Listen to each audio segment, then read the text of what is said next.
SSC CGL का जो online आवेदन है ना वो शुरू कर दिया गया है। यहाँ पे देखेंगे तो नोटिफिकेशन भी यहाँ पे जारी कर दिया गया है। नमस्ते, उम्मीद करते हैं कि आप लोग बहुत ही अच्छे होंगे। एसएससी सीजीएल का जो फॉर्म है वो भरना है, तो अभी जो है इसका जो ऑनलाइन फॉर्म है एसएससी के थ्रू शुरू कर दिया गया है। इस वीडियो में जो है पूरी जानकारी बताएंगे कि स्टेप बाय स्टेप कैसे जो है फॉर्म को भरना है। फॉर्म भरते समय कोई भी आपको गलती नहीं करना है, ओटीआर कैसे करना है और फॉर्म को फाइनल सबमिट तक कैसे फिल करना है, सभी जानकारी बताएंगे। लाइव फोटो कैसे क्लिक करना है, सिग्नेचर कैसे अपलोड करना है। प्लीज वीडियो शुरू से अंत तक लेकर जरूर देखिएगा, क्योंकि ये वीडियो जो है बहुत ज्यादा हेल्पफुल होने वाला है अगर आप फॉर्म को भरना चाहते हैं। तो चलिए आज का वीडियो शुरू करते हैं। नोटिफिकेशन को यहाँ पे डाउनलोड करेंगे तो इसका जो है डेडलाइन बता दिया गया है कि 9 जून से लेकर 4 जुलाई के बीच में अपना जो फॉर्म है वो भर सकते हैं और 5 जुलाई तक जो है पेमेंट आपको ऑनलाइन कर सकते हैं। 9 यहाँ पे जुलाई से लेकर 11 जुलाई के बीच में जो भी करेक्शन का विंडो है खुलेगा, जिसमें किसी प्रकार की कोई करेक्शन है तो करेक्शन कर सकते हैं। और 13 से लेकर 30 अगस्त के बीच में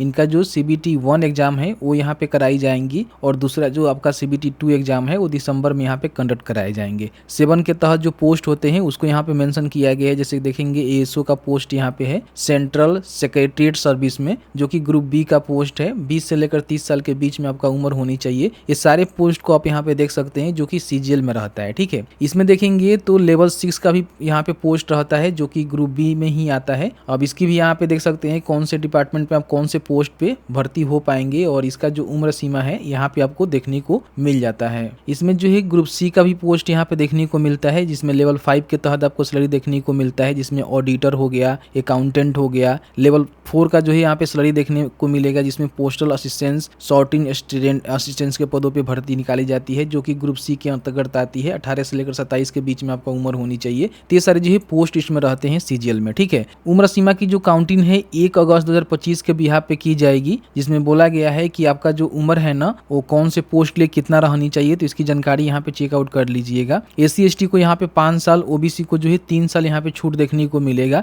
तो इसका बेनिफिट वो लोग उठा सकते हैं जो इस कैटेगरी से आते हैं। बाकी एजुकेशनल क्वालिफिकेशन के रिगार्डिंग हम बात करें तो 1 अगस्त 2025 तक अगर आप जूनियर स्टैटिकल ऑफिसर के लिए फॉर्म भरना चाहते हैं तो आपने बैचलर डिग्री जो है कंप्लीट कर लिया हुआ है कम से कम 60% अंकों के साथ, और आपका इंटरमीडिएट में जो है मैथमेटिक्स होनी चाहिए, तो फॉर्म को भर सकते हैं। ऑल अदर पोस्ट के लिए अगर आपने स्नातक किया हुआ है, ठीक है, किसी भी बोर्ड यूनिवर्सिटी के माध्यम से, तो आप यहाँ पे फॉर्म को भर सकते हैं। ध्यान रखेंगे, बताया गया है कि जो कैंडिडेट अपीयर्ड है फाइनल ईयर में, यानी कि लास्ट ईयर में अपीयरिंग कर रहे हैं, तो अपना जो फॉर्म है वो भर सकते हैं। देखिए बताया गया है कि कैन ऑल्सो अप्लाई जो ग्रेजुएशन यहाँ पे लास्ट ईयर में है, लेकिन उनका जो क्वालिफिकेशन है ना 1/8/2025 तक कंप्लीट हो जानी चाहिए, तो वो लोग यहाँ पे चाहें तो फॉर्म को भर सकते हैं। बाकी और भी डिटेल जानकारी के लिए आपको जो है शिक्षा बिंदु पे आना है। शिक्षा बिंदु पे जो है सभी जानकारी आपको देखने को मिलेगा, यहाँ पे न्यू अपडेट में ही आपको देखने को मिल जाएगा, तो यहाँ पे चेकआउट कर लीजिएगा। बाकी आवेदन शुल्क जो है सामान्य जो जर्नल होते हैं, OBC होते हैं, उनको जो है 100 रुपये का पेमेंट करना है। बाकी SC/ST, कोई महिला है, कोई भूतपूर्व सैनिक है या फिर कोई विकलांग है, तो उनको कोई भी एप्लीकेशन फी यहाँ पे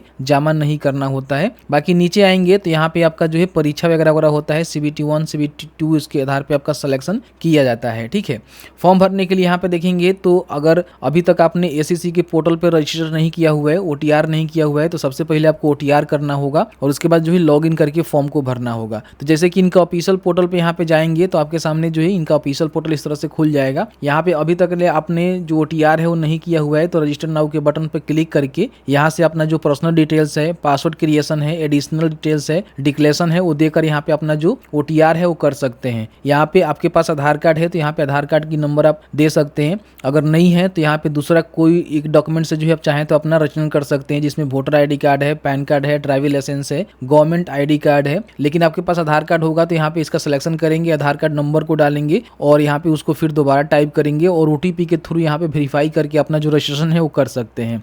रजिस्ट्रेशन कैसे करना होता है उसके लिए हमने वीडियो दे दिया हुआ है, चेकआउट कर लीजिएगा। मान लीजिए फर्स्ट टाइम यहाँ पे फॉर्म भर रहे हैं SSC का, तो आपको जो है रजिस्ट्रेशन करना जरूरी होता है। तो OTR कैसे किया जाता है उसके लिए हमने वीडियो बनाया हुआ है। यहाँ पे कैंडिडेट का नेम लिखेंगे, वेरीफाई करेंगे। अगर आपने मैट्रिक के बाद कभी भी नाम चेंज किया हुआ है तो उसकी जानकारी भरेंगे, जेंडर बताएंगे, फिर इसको वेरीफाई करेंगे, डेट ऑफ बर्थ बताएंगे, फादर का नेम इसको वेरीफाई करेंगे, मदर का नेम इसको वेरीफाई करेंगे, 10th क्लास एजुकेशनल बोर्ड बताएंगे, इसको वेरीफाई करेंगे, रोल नंबर बताएंगे, फिर वेरीफाई करेंगे, कब आपने पास किया हुआ है उसको भी वेरीफाई यहाँ पे करेंगे, हाईएस्ट आपका लेवल एजुकेशन क्वालिफिकेशन क्या है उसकी जानकारी यहाँ पे बताएंगे, फिर इसको वेरीफाई करेंगे, यानी कि दोबारा आपको डालना है। कैंडिडेट का मोबाइल नंबर, यहाँ पे ईमेल आईडी डालेंगे, इस पे ओटीपी जाता है, ओटीपी के माध्यम से आपको जो है वेरिफिकेशन करके यहाँ पे सबमिट करना होता है। तो इसके बाद आपका जो ओटीआर है ना वो यहाँ पे कंप्लीट हो जाता है। एक बार ओटीआर हो जाने के बाद यहाँ पे लॉगिन के बटन पे क्लिक करेंगे, जो भी आपको रजिस्ट्रेशन नंबर मिला हुआ है उसको यहाँ पे डालेंगे, जो आपको पासवर्ड मिला हुआ है उस पासवर्ड को यहाँ पे डालेंगे। अगर आपने पहले से ओटीआर किया हुआ है, आपका पासवर्ड जो है आपको नहीं पता है, तो यहाँ पे फॉरगेट पासवर्ड के बटन पे क्लिक करके इसको फॉरगेट भी कर सकते हैं। उसके बाद कैप्चा को फिल करेंगे, लॉगिन के बटन पे क्लिक करेंगे। तो जैसे ही लॉगिन करेंगे तो आपके सामने जो है कुछ इस तरह से डैशबोर्ड आपको देखने को मिलेगा। यहाँ पे थोड़ा सा नीचे आएंगे तो यहाँ पे आपको देखने को मिल जाएगा ग्रेजुएट लेवल एग्जामिनेशन, ठीक है। इसका ही फॉर्म आपको भरना है, जिसको शॉर्ट में जो है सीजीएल यहाँ पे बोला जाता है। इससे पहले मैंने स्टेनोग्राफर का जो है फॉर्म भर के बताया था, तो आप चेकआउट कर लीजिएगा। अप्लाई करना है तो अप्लाई के बटन पे क्लिक करेंगे, आपके सामने कुछ इनका इंस्ट्रक्शन देखने को मिलेगा, जिसको चाहे तो पढ़ सकते हैं। फिर यहाँ पे फिल फॉर्म के बटन पे क्लिक करेंगे, आपके सामने जो है पूरी आपका जो पर्सनल डिटेल्स है जो आपने ओटीआर करते समय दिया हुआ है वो पूरी जानकारी यहाँ पे आपको देखने को मिलेगा, ठीक है। नीचे जाने के बाद यहाँ पे आपको जो है नेक्स्ट का एक बटन मिलेगा, जिसपे आपको क्लिक करना है। यहाँ पे आपका जो डिटेल्स है वो सक्सेसफुल कंप्लीट होता है, ओके के बटन पे क्लिक करेंगे। यहाँ पे अपना जो भी हाईएस्ट एजुकेशनल क्वालिफिकेशन है वो आपको बताना है कि आप ग्रेजुएशन है, पोस्ट ग्रेजुएशन है या फिर पीएचडी किए हुए हैं। तो जैसे कम से कम तो ग्रेजुएशन पास होनी ही चाहिए, तो ग्रेजुएशन का जानकारी अगर आप मतलब पास हैं तो दे सकते हैं। आपने पीजी किया हुआ है तो पीजी की भी जानकारी आप बता सकते हैं। फिर इसको यहाँ पे वेरीफाई करेंगे, फिर यहाँ पे इसका स्टेटस बताएंगे कि आप जो है पास कर चुके हैं या फिर अपीयरिंग है। अपीयरिंग में देखेंगे तो यहाँ पे पासिंग आपको देखने को मिलेगा, तो 2025 में 1 अगस्त 2025 तक आपको पास कर लेना पड़ेगा। अगर आप फाइनल ईयर में हैं तो फॉर्म को भर सकते हैं। अगर मान लीजिए यहाँ पे पास हैं तो इसका जानकारी यहाँ पे भरेंगे, तो पूछेगा कि आपने जो है कब पास किया हुआ है, कौन सी ईयर में पास किया हुआ है। फिर यहाँ पे अपना जो भी स्टेट है यूनिवर्सिटी का वो बताएंगे, कौन से स्टेट से आपने पास किया। फिर यहाँ पे नेम ऑफ यूनिवर्सिटी का जो है इंस्टीट्यूट का आपको देखने को मिलेगा, तो आप यहाँ पे सर्च कर सकते हैं, ठीक है। जहाँ से भी आपने किया हुआ है उसका सिलेक्शन करेंगे। फिर यहाँ पे अपना जो भी रोल नंबर है वो आपको डालना होगा, स्नातक वाला। फिर यहाँ पे अपना जो है परसेंटेज आपको बताना होगा, परसेंटेज यहाँ बताएंगे। अगर आपका सीजीपीए है तो सीजीपीए बता सकते हैं, ठीक है। तो ये जानकारी आपको भरना है। अगर आप मान लीजिए अपीयरिंग है तो अपीयरिंग भी फॉर्म को भर सकते हैं, ऐसा कुछ नहीं है। पासिंग ईयर में आपको 2025 ही डालना होगा, क्योंकि 2025 में आपको पास होना पड़ेगा किसी भी कंडीशन में, तो यहाँ पे अप्लाई कर सकते हैं। तो ये जानकारी भरने के बाद जो है सेव एंड नेक्स्ट के बटन पे क्लिक करेंगे। इस तरह से आपका जानकारी जो है यहाँ पे सक्सेस हो जाता है। ओके के बटन पे क्लिक करेंगे। एडिशनल इन्फॉर्मेशन 1 में अगर आप मान लीजिए एक सर्विसमैन है तो यहाँ पे यस करके उसकी जानकारी भर सकते हैं, date of joining, date of discharge और भी बहुत सारी जानकारी है। नहीं तो यहाँ पे नो करेंगे। अगर अपने एज में आपको छूट चाहिए, जैसे कि SC ST को 5 साल, OBC को 3 साल, तो यहाँ पे आप यस करके इसका जो है छूट ले सकते हैं। OBC वाला यहाँ पे देखेंगे तो आपको देखने को मिल जाएगा, और साथ ही साथ यहाँ पे आपको और भी छूट देखने को मिल जाएगा। अगर आप नहीं लेना चाहते हैं तो यहाँ पे नो करेंगे। बाकी पूछ रहा है कि योर पर्सनल इन्फॉर्मेशन आप अवेलेबल करवाना चाहते हैं एसेसिंग जॉब के लिए। अगर आप करना चाहते हैं तो यस करेंगे, नहीं तो नो करेंगे। उसके बाद सेव एंड नेक्स्ट के बटन पे क्लिक करेंगे।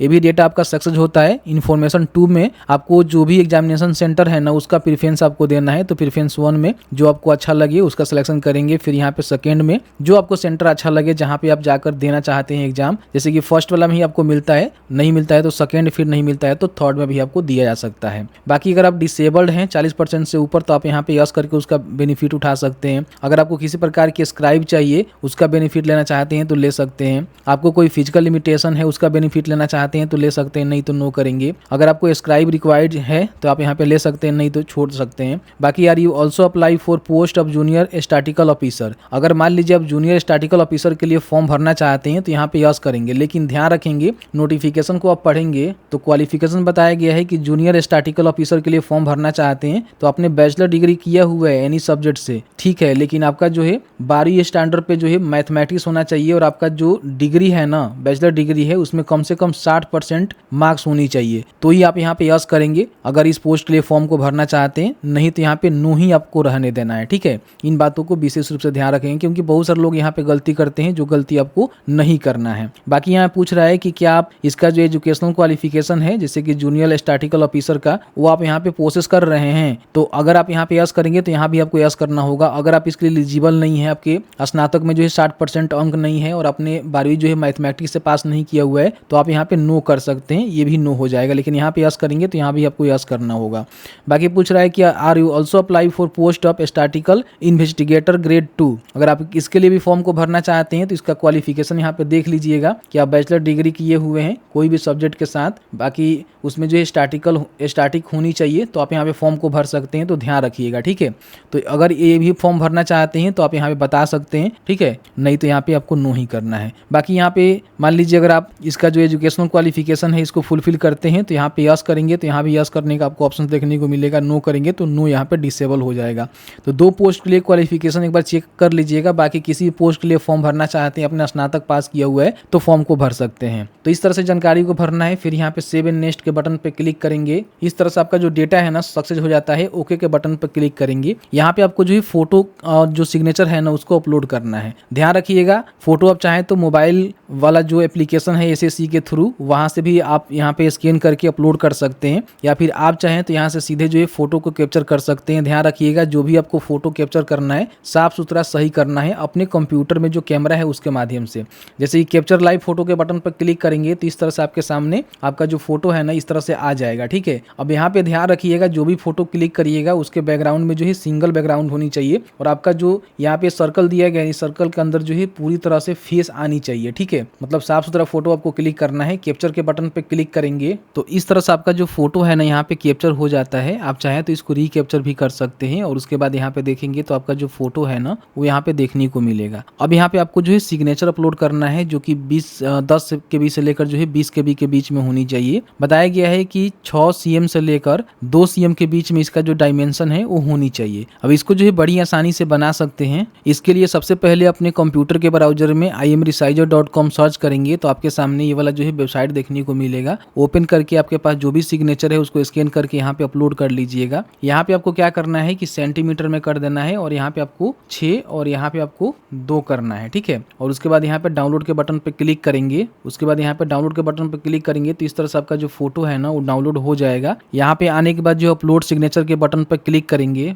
आपका सिग्नेचर इस तरह से यहाँ पे अपलोड हो जाएगा। सेव एंड नेक्स्ट के बटन पे क्लिक करेंगे। अब जैसे ही सेव एंड नेक्स्ट के बटन पे क्लिक करेंगे तो आपके सामने पूरा जो है प्रीव्यू सेक्शन यहाँ पे देखने को मिलेगा। प्रीव्यू करने के बाद आपको जो है सेव एंड नेक्स्ट के बटन पे क्लिक करना है। यहाँ पे आपको डिक्लेरेशन देना है तो एग्री करेंगे, कैप्चा को फिल करेंगे। सेव एंड नेक्स्ट के बटन पे आप क्लिक करेंगे तो यहाँ पे देखेंगे आपका जो फॉर्म है ना यहाँ पे सबमिट हो जाएगा। कंटेंट वेरिफिकेशन पेंडिंग देखने को मिलता है, तो आपको घबराना नहीं है। यहाँ से आप पेमेंट करना चाहते हैं तो पेमेंट के बटन पे क्लिक करेंगे। जो भी आपका एप्लीकेबल पेमेंट होगा वो आपको करना होता है, तो यहाँ पे अपना जो पेमेंट है ना वो आप यहाँ पे करेंगे, ठीक है। पेमेंट करने के बाद आपका जो एप्लीकेशन का प्रिंट आउट है बड़ी आसानी से आप यहाँ से निकाल सकते हैं। माई एप्लीकेशन में जाकर देख सकते हैं। एप्लीकेशन डिटेल्स के बटन पे क्लिक करके यहाँ से अगर आपका पेमेंट फेल हो जाता है तो दोबारा आप पेमेंट भी कर सकते हैं, और साथ ही साथ यहीं से अपना जो प्रिंट आउट है उसको निकाल सकते हैं। आपने देखा कि मैंने जो है पूरी जानकारी बताया कि एसएससी सीजीएल का जो फॉर्म है स्टेप बाय स्टेप कैसे भरना है। आपको कहीं भी इसमें कोई समस्या आ रही है फॉर्म फिलअप करने में तो आप चाहें तो हमें बता सकते हैं, उसके लिए हम अलग से वीडियो लाने की कोशिश करेंगे। बस आज की इस वीडियो में इतना ही। वीडियो थोड़ा सा भी अच्छा लगा है तो प्लीज़ वीडियो को लाइक जरूर करेंगे।